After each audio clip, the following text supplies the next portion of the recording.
Kalimantan Utara mengucapkan selamat Hari Pramuka yang ke-61. Takbir! Merdeka! Ada juga sebagian orang karena kedangkalannya terhadap kepramukaan, dia terkungkung dengan pemahaman bahwa ya pramuka itu hanya belajar tali temali, hanya belajar baris berbaris, hanya berkemah dan sebagainya. Jarang ada yang melakukan kombinasi.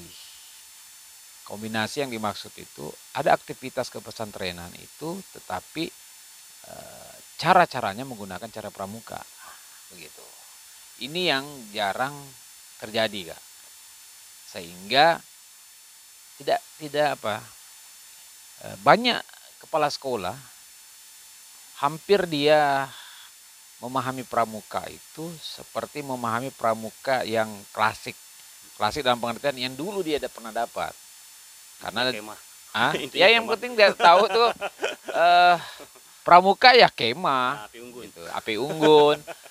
Pramuka itu turun hari Minggu, terus latihan upacara, baris berbaris gitu.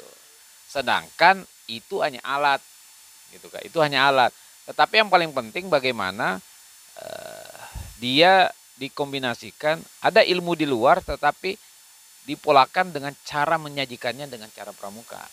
Gitu. Nah, itu tadi yang maksud kami. Yang tadi kalau misalnya dia ikut KMD, tapi KMD-nya ikut bersama dengan sekolah-sekolah luar. Ya. Ketika dia masuk kembali ke pondoknya untuk melatih adik-adiknya orang pesantren semua. Ya. Otomatis caranya harus berbeda. Harus berbeda. Nah, yang kami harapkan itu ada KMD berbasis pesantrenan. Oke. Nah, itu coba diramu di Korcapnya.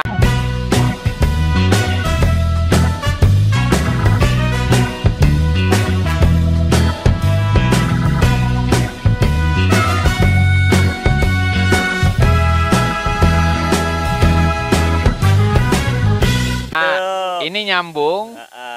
Tadi kita ketemu di awal tadi, saya sudah sampaikan juga ke rekan-rekan pelatih yang ada di kuartir bahwa saya juga lapor sudah ke teman-teman di Kuarda Kaltara itu bahwa setelah saya mendengar ada program 5 tadi itu kemarin yang disampaikan oleh Kak Syarif, dan memang semestinya seperti itu.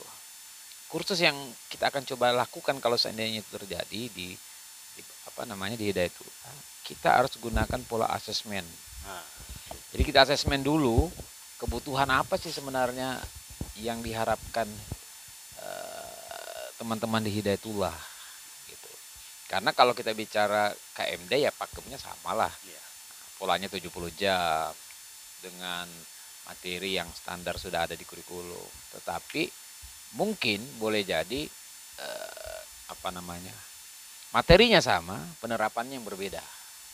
Karena apa? Karena belum tentu yang kita terapkan waktu KMD yang pesertanya berbasis tentara, kita harus gunakan seperti itu. Karena kakak tidak butuhkan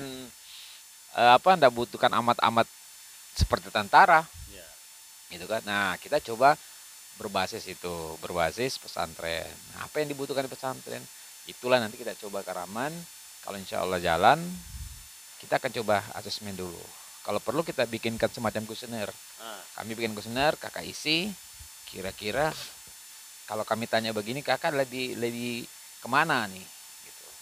Nanti baru kita ramu. Saya rasa saya sudah dapat poinnya itu Kak. Nanti Pustikal dah coba ramu itu. Saya rasa insya Allah mudah-mudahan bisa membantulah nanti teman-teman di Hidayatullah untuk berkembang. Oke, kita lanjut ya cerita-cerita kita nih. Banyak hal yang menarik kalau saya dapatkan 1-2 hari ini berada di sini. Karena saya mengikuti pembukaan kemarin. Ada hal yang menurut saya poin penting adalah teman-teman di basis Hidayatullah ini jiwa korsalnya tinggi. Kenapa? Saya tidak tahu nih kalau kemarin berproses di acara upacara pembukaan itu apakah sudah gladi atau belum, saya tidak ngerti. Tetapi kan saya tidak berpikir kemana-mana. Yang saya pikirkan itu bagaimana mungkin Sako Hidayatullah yang ada di Bulungan, yang ada di Nunukan, yang ada di Tarakan, dipertemukan dalam situasi ini, bicara yel-yel sama gitu. Nah, mungkin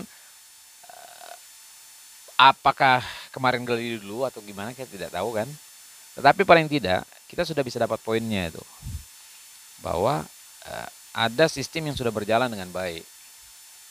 Nah, ini tinggal dipoles saja, intinya begitu Kak Aman, dipoles seperti yang disampaikan tadi, dengan tradisi-tradisi yang sudah berjalan di kepramukaan. Nah, salah satu contoh, tapi ini bukan salah ya, tetapi tidak menjadi tradisi kita di kepramukaan itu, di gerakan pramuka, pengucapan Trisatya.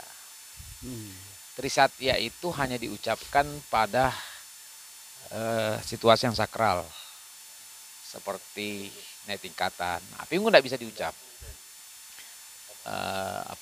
Menduduki jabatan, karena dia janji kan. Yang kayak gitu nanti Kak, kalau itu sudah iramanya bagus, saya yakin korsa yang sudah ada ini mungkin lebih mantap lagi. Karena kan yang paling susah itu membangun korsa, membangun jiwa korsa. Adik-adik itu saya kagum tuh Kak, kamunya kemarin, Kak Syarif dengan motivasinya, semangatnya itu, adik-adik bisa bisa mengimbangi dari apa yang dia sampaikan yel itu kan. Biasanya begitu-gitu melalui proses, ada TC-nya, ada latihan sebelumnya. Nah itu saya tidak tahu ya ke sana Kak, tapi saya ambil nilai positifnya itu Kak. Karena tidak semua bisa begitu. Walaupun di organisasi kepramukaan yang sudah lama, seperti di Gudeb dan sebagainya, susah untuk terjadi itu. Kenapa? Karena kakak bertemu baru dalam dalam berapa tahun ini baru sekali ketemu ya. Terus dengan wilayah yang berbeda tuh Kak Rahman. Nah, kalau dia satu kompleks begini, hari-hari ketemu, boleh saja terjadi. Yang jadi menariknya itu bagaimana orang Bulungan datang ke sini seirama dengan yang di sini gitu nah. Nah, itu menarik kan kemarin kalau saya lihat itu Kak Syarif tuh. Ada yel-yelnya itu kan disambut dengan anak-anak apa tuh. Ada siap lah, ada apa. Nah, itu menarik gitu. Karena susah untuk kita bangun yang kayak gitu-gitu. Nah, itu yang saya dapatkan. Nah, kembali lagi ke tadi itu soal pembinaan, mau tidak mau memang kata kuncinya harus kursus. Karena itulah pintu masuknya untuk kita